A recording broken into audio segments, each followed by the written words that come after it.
외과 전문 의사의 얘기를 들은 적이 있습니다. 암에 걸려서 수술을 하는 환자의 수술을 집도하게 되었는데, 처음에 검사 결과로는 한두 시간 정도면 충분히 수술을 할 수 있겠다 판단하고 집도를 하게 되었다고 합니다. 그런데 막상 수술을 해놓고 보니까 암이 여러 곳으로 전이가 돼 있는 상태였다는 것입니다. 수술 시간이 길어지기 시작하는데 5시간, 심지어는 10시간까지 길어지는 경우가 있다고 합니다. 이때 의사는 긴장의 끈을 놓지 않고 이 수술이 마쳐질 때까지 집중해야 되고, 식사도 끼를 걸르면서 어떤 때는 2끼를 식사도 하지 못하고 수술을 하는 경우가 있다고 합니다. 개복을 해서 수술을 하게 될 때 이때 올바르게 잘 찾아서 이 종양의 뿌리들을 다 제거해야지만 그 환자가 수술 후에도 회복이 되고 살아나지, 잘못 수술을 하고 나면 그 남은 암의 뿌리가 또다시 재발을 해서 온몸에 퍼져서 이전 상태보다도 더 심각한 경우를 맞이하게 되는 경우가 있다고 합니다. 저는 이 이야기를 들으면서 그런 생각을 했습니다. 이렇게 한 사람의 육신의 생명을 살리는 일도 의사가 모든 것을 집중하고 긴장을 하고, 그리고 모든 것을 쏟아 부어서 수술을 해서 살리는 것인데, 우리의 영혼을 살리는 일이 얼마나 소중한 것이고 얼마나 큰 일인가 하는 그런 생각을 해보았습니다. 오죽하면 하나님께서 이 영혼을 살리기 위해서 하나밖에 없는 아들을 이 땅에 내어놓으셔야 됐었습니까? 예수님께서 한 영혼을 살리시기 위하여 자신의 생명을 십자가에서 아낌없이 내놓으셔야 했지 않습니까? 그러면서 주님은 오늘 우리에게 말씀하십니다. 오늘 우리도 그 영혼을 살리러 가야 한다는 것입니다. 여러분, 전도는 우리에게 주님이 하신 부탁이 아니라 명령입니다. 이것은 주님이 이 세상에 오신 목적이요, 이것은 주님께서 이 땅에 살면서 십자가를 지고 자신의 생명을 내놓으면서 이루신 그 삶의 결과요, 이후에 이것은 우리 교회의 사명이고 오늘 믿음으로 구원받은 우리 성도들의 의무인 줄로 믿습니다. 저는 오늘 이 시간에 이 본문 말씀을 가지고 주님의 명령입니다, 이런 제목으로 말씀을 전하려고 합니다. 이 시간 이 말씀이 저와 여러분에게 도전이 될 수 있기를 축원합니다. 이 세상에 누구도 전도에 대해서 부담이 없는 사람은 별로 없을 것입니다. 어떤 분은 목사님, 내가 교회에서 시키는 모든 일은 다 할 테니까 제발 전도하라는 말씀만 하지 마세요. 저는 전도는 못합니다.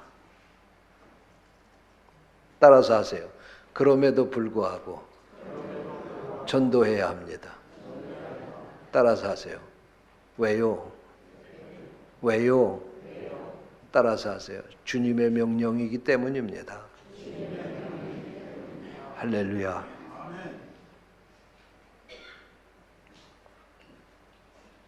여러분, 만약에 이 주님의 명령 앞에 초대교회 성도들이 순종하지 아니했다고 하면 오늘 우리가 예수 믿고 구원받을 수 있었겠습니까?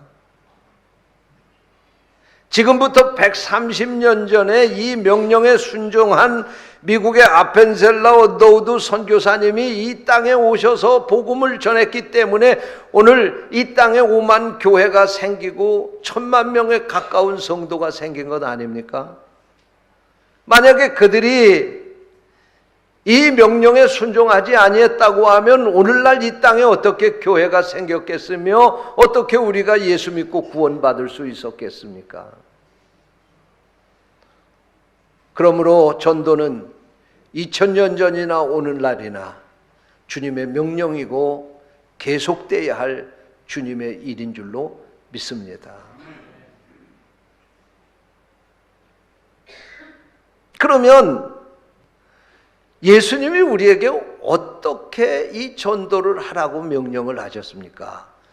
첫째로 이스라엘의 잃어버린 양에게로 가라, 그렇게 명령하셨습니다.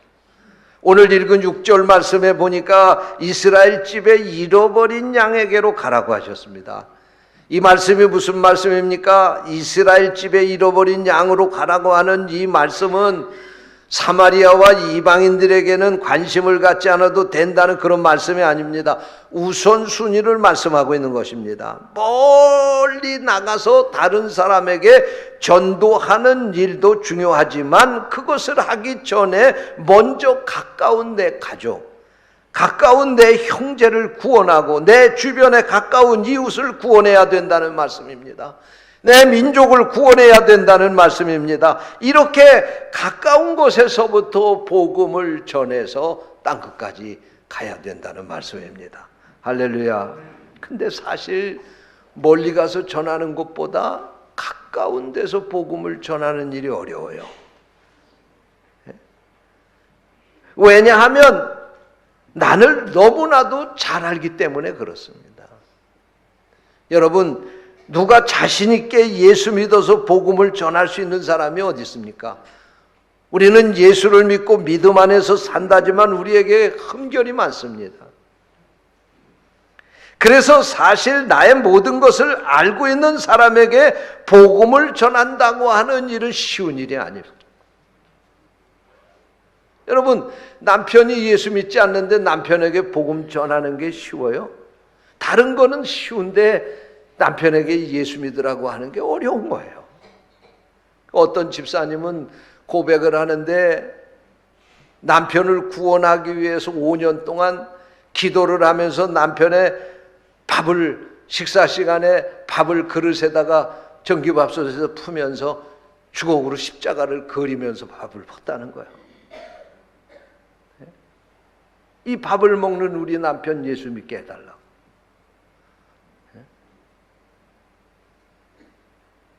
어떤 분은 5년 동안 금식을 하면서 아침을 금식을 하면서 남편의 구원을 위해서 기도했다는 거예요. 제가 오래전에 충북 영동의 한 시골 마을에 가서 부흥회를 인도한 적이 있습니다. 새벽 기도 시간에 집회 인도하기 위해서 들어갔는데 현관에서 어떤 할머니 한 분이 신문지에다 뭘 싸가지고 왔는데 그 신문지를 이렇게 걸러가지고 그것에서 구두를 껴내서 신발장에 넣으시더라고요. 그 모습이 참 신기해서 그 할머니한테 물었습니다.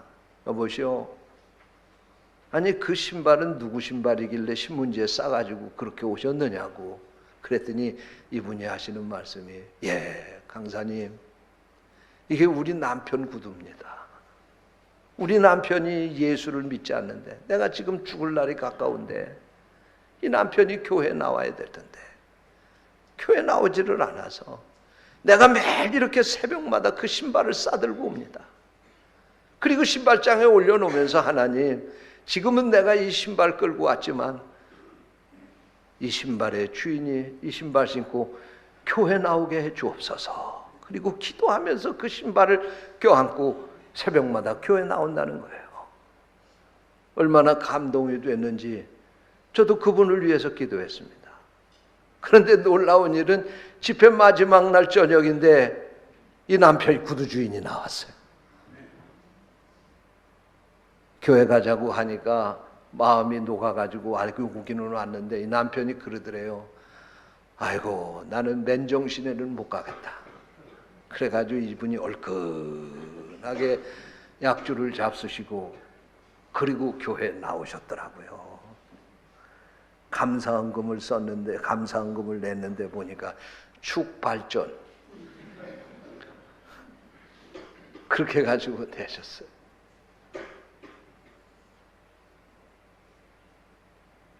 여러분, 가족을 구원하는 일이 결코 쉬운 일은 아닙니다.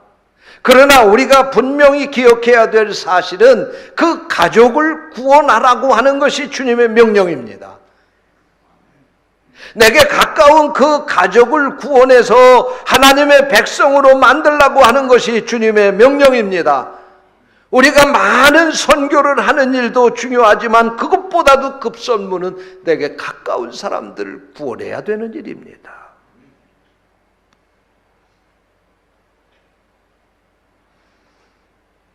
가장 가까운 이를 구원하는 것, 그것이 주님의 명령이라고 하는 사실을 믿으시기 바랍니다. 우리는 주님의 이 명령 앞에 순종해야 합니다. 미국의 교회 성장학자인 엘머 타운즈 박사는 교회 처음 나오는 사람들 100명에게 이런 설문을 내서 조사를 했습니다. 당신이 교회에 나오게 되었는데 누구 때문에 교회에 나왔습니까? 그랬더니 100명 가운데 86명이 친구나 친지를 통해서 교회에 나오게 되었다고 대답을 했습니다. 가까운 가족이나 이웃을 통해서 전도를 받고 교회를 나오게 되었다는 말씀입니다. 그리고 6명은 조직적인 전도를 통해서, 또 6명은 목회자를 통해서, 또 6명은 또 2명은 광고를 통해서 교회에 나오게 되었다, 그렇게 대답을 했습니다. 여러분, 그러니까 가장 효과적인 전도 방법이 뭐냐? 친구나 친지를 전도하는 것입니다. 그것이 가장 효과적인 방법입니다. 우리가 익명의 사람들에게 나가서 복음을 전하는 것보다도 힘들기는 하지만 가장 효과적이고 좋은 결과를 얻을 수 있는 방법은 내 가족에게 전도하는 것입니다. 친구에게 전도하고 내가 만난 예수 그리스도, 그분을 내 일가 친척들에게 전도하는 것, 이것이 가장 효과적인 전도라는 사실을 믿으시기 바랍니다. 라틴어로 교회를 에클레시아라고 합니다. 이 라틴어 에클레시아라고 하는 단어는 불러냄 또는 보냄을 받은 사람들이라고 하는 뜻을 가지고 있습니다. 그러므로 이 에클레시아라고 하는 말은 불러낸 사람들이 보냄을 받는다, 그런 뜻입니다. 그러므로 모이는 것을 목적으로 한 교회는 진정한 교회가 아닙니다. 모이는 이유는 흩어지고 보냄을 받기 위해서인 것입니다. 그러므로 참된 교회는 교회당의 문을 예배당의 문을 나서면서부터 시작된다고 말할 수 있습니다. 우리는 주님의 택하심을 받고 주님 앞에 나왔지만 우리는 또 보내심을 받고 세상을 향해서 나가야 합니다. 이것이 바로 교회의 옷이다. 우리는 나가서 복음을 전해야 합니다. 이 명령 앞에 순종하는 성도들이 되시기를 축원합니다. 둘째로 여기 말씀에 보니까 오늘 7절 8절 말씀에 보면 가면서 전파하여 말하되 천국이 가까웠다 하고 병든 자를 고치며 죽은 자를 살리며 나병 환자를 깨끗하게 하며 귀신을 쫓아내라, 그렇게 말씀했습니다. 무슨 말씀입니까? 전도하는 자에게 능력을 주시겠다는 겁니다. 나가서 능력을 행하라는 것입니다. 사도행전 8장 5절 이하의 말씀에 보면 빌립 집사가 사마리아 성에 가서 복음을 전한 이야기가 나옵니다. 빌립 집사는 나가서 열심으로 복음만 전했을 뿐인데 여기 성경에 기록하기를 복음을 전하게 될 때 더러운 귀신들이 크게 소리를 지르며 나가고 많은 중풍병자와 못 걷는 사람이 나았다. 그렇게 전하고 있습니다. 빌립 집사는 나가서 무슨 능력 행하려고 하는 생각 안 했습니다. 그는 나가서 복음만 전했습니다. 그런데 하나님께서 그에게 능력을 주셨습니다. 복음을 전했는데 귀신이 쫓겨나고 병든 자가 고침을 받게 되었습니다. 여러분, 이 하나님은 지금도 살아계셔서 우리와 함께 역사하시는 하나님인 줄 믿습니다. 이 하나님의 능력에는 유효기간이 없습니다. 이 하나님의 능력에는 한계가 없습니다. 이 하나님의 능력에는 차별이 없습니다. 지금도 나가서 주의 복음을 전하는 자들에게 주님이 능력을 주시고 함께 하시겠다는 것입니다. 할렐루야. 여러분, 능력 있는 신앙생활 하기를 원하십니까? 전도자가 되시기를 축원합니다. 셋째로 오늘 9절부터 10절까지의 말씀을 보니까 너희 전대에 금이나 은이나 동을 가지지 말고 여행을 위하여 배낭이나 두보롯이나 신이나 지팡이를 가지지 말라. 이는 일꾼이 자기의 먹을 것을 받는 것이 마땅함이니라. 그렇게 말씀했어요. 이 말씀이 무슨 말씀입니까? 전도하러 나가면 보상이 약속되어 있다는 말씀입니다. 전도하는 자에게 반드시 주님이 책임져 주시겠다는 말씀입니다. 다니엘서 12장 3절 말씀에 보니까 많은 사람을 옳은 대로 돌아온 자에게는 별과 같이 영원토록 빛나리라. 그렇게 말씀을 하셨어요. 할렐루야. 전도하는 자에게 하나님의 축복을 약속한 말씀입니다. 지금은 고위 되셨습니다마는 장로교회 박용규 목사님이라고 하는 분이 수년 전에 우리 교회에 오셔서 부흥회를 하신 적이 있어요. 이 목사님이 오셔서 자신이 4개월여 동안 식물인간으로 있으면서 그가 천국과 지옥을 다녀오신 경험을 한 그 이야기를 간증을 하셨습니다. 아주 생생한 간증이었습니다. 그런데 이분이 천국에 가서 천국을 본 간증을 하면서 이런 이야기를 하시더라고요. 천국에 가보니까 천국에 사는 사람들의 집이 똑같지 않더라는 거예요. 어떤 사람은 큰 집에 살고 어떤 사람은 오막살이에 살더라는 거예요. 그래서 저 오막살이엔 누가 살고 큰 집엔 누가 사나, 그리고 다니면서 보니까 그 집 앞에 문패가 다 붙어 있더라는 거예요. 이분이 그런 얘기를 하더라고요. 내가 장로교회 목사로서 좀 자존심 상하는 얘기이긴 한데 그래도 내가 본 거니까 그대로 전하겠다고. 그러면서 우리 장로교를 창설한 칼빈의 집은 오막살이더래요.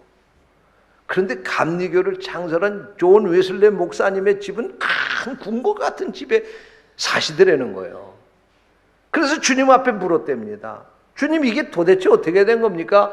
한국에는 장로교회가 더 많은데 아니 어떻게 장로교회 창시자인 칼빈의 집은 저렇게 조그만 집이고 감리교회 창시자인 존 웨슬리 목사님은 저렇게 큰 집에서 사십니까? 그랬더니 주님께서 말씀을 하시기를, 천국에서 큰 집 짓고 작은 집 짓고 사는 건 그가 세상에서 얼마만큼 많은 영혼을 구원했느냐에 따라서 크기가 다르다는 것이죠. 그렇게 말씀을 하시더라는 거예요. 존 웨슬리는 영국이 부패해서 멸망을 하게 될 때 다니면서 많은 사람들에게 노방 전도를 하고 전도해서 수십만 명, 수만 명이 예수님께 돌아오도록 그렇게 전도해서 영혼을 구원하는 그런 일을 했습니다. 칼빈은 신학적인 논쟁은 많이 했지만 그가 구원한 영혼은 많지 않다는 거예요. 할렐루야. 여러분, 이 세상에서 살면서 복 받는 것도 귀한 일이지만 여러분 천국 가서 큰 복을 받으시기를 축원합니다. 천국 가서 복 받는 비결이 뭐예요? 이 땅에 사는 동안 죽어가는 영혼을 구원하는 일을 하는 거예요. 여러분이 이 일에 충성하시기를 주님의 이름으로 축원합니다. 서울 양화진에 가면은, 마포 양화진에 가면, 어저께 우리 새가족 학교에서 거기 다녀오셨는데, 그곳에 가면은 외국인 선교사 묘역이 있습니다. 10개국의 395명의 선교사들이 그곳에 묻혀 있습니다. 저는 그곳에 가서 보면서 감사한 마음과 함께